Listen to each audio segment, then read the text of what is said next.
Effectivement, c'est le seul point qui ne fonctionne pas chez Free, du moins pour ceux qui ont leur compte chez eux. Moi, c'est pas le cas. Moi, j'ai juste un compte chez Free uniquement pour pouvoir tester les affichages et voir ce que ça pourrait donner chez eux. Parce que je suis ailleurs que chez Free, rassurez-vous. Donc, je confirme qu'Aviary ne fonctionne pas chez Free, mais il suffit de le désactiver et vous n'aurez aucun souci pour manipuler vos images parce que vous pouvez le faire traditionnellement avec votre JCMS. Chez tout autre fournisseur, ça fonctionne impeccablement, y compris chez moi, qui suis chez One and One. Mon fournisseur d'accès Internet, c'est Orange, donc j'ai pas les désagréments de Free. Je vais me connecter, donc vous voyez bien dans l'adresse que je suis bien chez Free, mon compte de test, je vais me connecter chez eux et nous allons prendre une page quelconque. La page enfant par exemple, pour vérifier que, vous voyez, j'ai déjà une image, je vais l'éditer.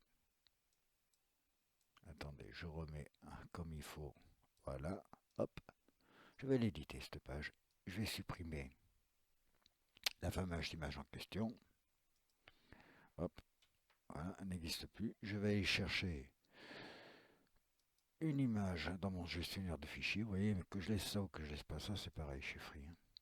Voilà, alors je vais doubler celle-ci, donc la dupliquer. Je vais la renommer test iceberg. Donc à ce niveau-là, il n'y a pas de souci, la manipulation est bonne. Je vais tout de suite éditer l'image pour lui appliquer un effet quelconque de quoi que ce soit. Vous voyez, moi j'ai mis Aviary en français, c'est plus facile. Hein. Mais bon, pour les utilisateurs free, ça ne sert à rien parce que vous allez comprendre. Je vais choisir de lui mettre du noir et blanc, par exemple. Voilà. Mon image devient en noir et blanc. Je la valide. Je sauvegarde, bien entendu, l'effet que je viens de valider. C'est un petit peu long parce que c'est les serveurs free qui sont comme ça, on n'y peut rien. Et pourtant, j'ai une très grosse connexion. Et vous voyez qu'effectivement, dans le test, hop, je valide pour que vous puissiez voir, j'enregistre. Mon effet n'est absolument pas pris en compte chez Free. Que ce soit pour retailler une image ou n'importe quoi, la retaille d'image ne pourra se faire directement que depuis l'édition de l'image en éditeur normal. Maintenant, nous allons donc quitter Free. Voilà, je me déconnecte et nous allons passer chez mon fournisseur habituel, qui est One and One. Là où j'ai fait les tests dernièrement pour tout ce qui était responsive. Donc vous reconnaissez, je suppose, au début de la vidéo. On va se connecter. Voilà, je me connecte. Je vais aller à la page enfant. Voilà, je suis sur la page enfant. Donc je vais décider de l'éditer, bien entendu. C'est la fameuse birgueuse. Au-dessus de la vidéo, je vais mettre une image. Tout en partant de Aviary, bien entendu, depuis le gestionnaire de fichiers. Donc là, je me mets ici, hop, la touche entrée pour avoir une ligne au-dessus, hop. Allez, on va chercher une image. Vous remarquerez que le code source, c'est plus facile pour moi de le reconnaître avec un crayon, hein, par exemple, comme ça. Vous voyez, hop. Quand on customise, tout comme la prévisualisation d'un document. Voilà, qu'on peut prévisualiser. Bon, c'est pas le but du sujet. Le but du sujet, c'est de mettre une image et voir ce qu'Aviary peut nous donner. Vous voyez, exactement comme chez Free. Hein. Je touche à rien.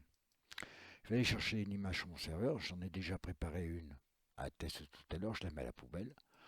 Pour vous montrer que ça marche, je vais dupliquer celle-ci.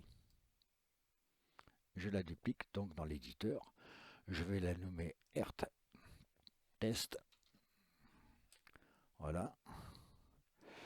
Mon image est bien donc ici dupliquée. Vous voyez, même couleur bleue. Je vais ouvrir l'édition de l'image et je vais lui appliquer un effet. Même fenêtre que tout à l'heure, on va choisir un effet noir et blanc ou autre chose. Je vais aller dans classique, pareil. On va lui mettre un effet noir et blanc pour avoir une belle terre en noir et blanc. On ne triche pas, on fait le même effet que chez Free. On valide, on sauvegarde. Et toujours pareil, le temps que ça produise l'effet, c'est comme un logiciel sur un PC, ça met 1 ou 2 secondes. Vous voyez bien, c'est en noir et blanc. Ça, je conserve la taille, je m'en fiche réellement, c'est pour un besoin d'essai. J'enregistre, on voit bien que l'effet a été pris en compte. Et voilà le résultat que vous obtiendrez sur votre site productif chez tout autre fournisseur que Free.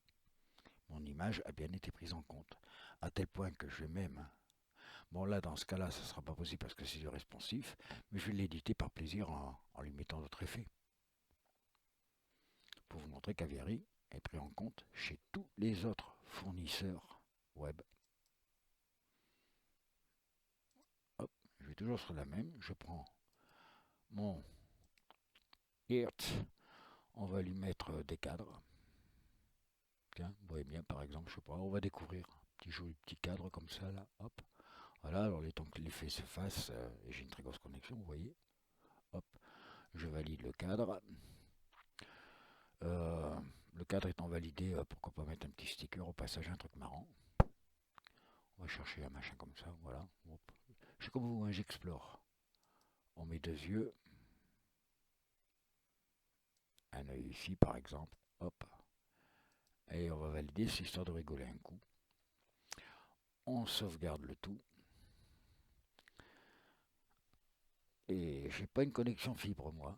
On voit qu'effectivement, l'effet a été pris en compte. Hop, je valide mon effet, je fais enregistrer. Aviary fonctionne à 100% chez tout autre fournisseur d'accès web que Free. Donc ceux qui sont chez Free, c'est pas parce que c'est gratuit, c'est pas cher, mais croyez-moi, vous êtes vachement limité dans plein de choses. Je vais te montrer aussi, Croc, au niveau de la ligne 8, il y a très longtemps que chez moi, elle a été modifiée sans la supprimer. Je n'ai pas supprimé Aviary. Pour contrer Aviary chez Free, il existe une solution encore plus simple. On se rend donc dans le File Manager, la configuration, sur son FTP Free. On ouvre son fichier configuration. On va attendre que mon éditeur s'ouvre. Voilà. La fameuse ligne 8 en question, c'est celle-ci. Il suffit simplement de la commenter. Là, par exemple, je vais vous la décommenter et vous allez voir le bug proposé chez Free. Vous voyez, je la décommente chez Free. Voilà. J'accepte bien entendu le changement. J'accepte le changement sur le serveur. On va retourner ici chez Free. On va se déconnecter directement de mon registre perso. Ici, un ZUI, si j'ai bonne mémoire, Free, c'est en B. ZUI B, est-ce qu'il me le propose là quelque part? Info, Free, voilà. Le 104 chez Free en ZUI.B. On revient où on était tout à l'heure. Je me connecte. Hop. Je vais vouloir simplement explorer le serveur. Vous voyez, je n'ai plus rien. Et c'est normal. Et c'est normal. Quand bien même je voudrais éditer la page, ce serait exactement pareil. Je ne pourrais pas poster une image à cause de cette fameuse ligne 8. Vous voyez, je vais faire comme si je voulais poster une image là. Hop. Je vais sur mon gestionnaire. Vous voyez la fatale erreur? La fameuse on ligne 8. Mais regardez maintenant. Hop. On retourne là. On décommente simplement la ligne 8. Vous voyez, juste de petits traits obliques. Pas besoin de supprimer des lignes. On accepte. On accepte. On revient sur sa page, on rafraîchit. Je vous conseille de rafraîchir 2 fois, c'est plus sûr. Donc on actualise aussi une 2e fois. On va aller chercher une image. Vous verrez, il n'y aura plus l'erreur. C'est valable pour n'importe quel fichier, que ce soit image, texte ou quoi. Et surtout, l'affichage, je n'ai plus à faire comme avant, rafraîchir. C'est immédiat. Voilà. Tout fonctionne partout, sauf chez Free. Malheureusement, c'est la seule fonction d'Aviary qui ne fonctionne pas chez eux. Après, pour le reste, vous faites exactement chez Free, en suivant nos petites améliorations sur From, notamment celles proposées par CrocWeb ou Peter Rabbit. Vous faites ce qui n'était jamais permis avant chez Free, en appliquant nos petites modifications perso, et ça roule. Concernant la connexion, c'est sûr que si vous avez une petite connexion, le temps qu'elle se charge dans votre navigateur, quel qu'il soit, qu'elle se mette en cache, il se passe un certain temps, mais une fois que votre navigateur a pris en cache le site web que vous désirez afficher, il n'y a aucun souci. Après, l'effet est immédiat. Et c'est vrai que les chanceux qui ont une connexion comme moi en ADSL à plus de 1000 mégabits seconde, ça vaut le coup. Mais il y a mieux que moi, hein. Il y en a qui ont la chance d'avoir la fibre, alors eux, ils affichent un site en même pas un dixième de seconde. Ce qui compte, c'est le cache de votre navigateur, le cache de votre connexion. Une fois que c'est pris en compte, c'est mis dans le cache, l'affichage est beaucoup plus rapide. Voilà, fin du petit tuto pour montrer que ça a marché.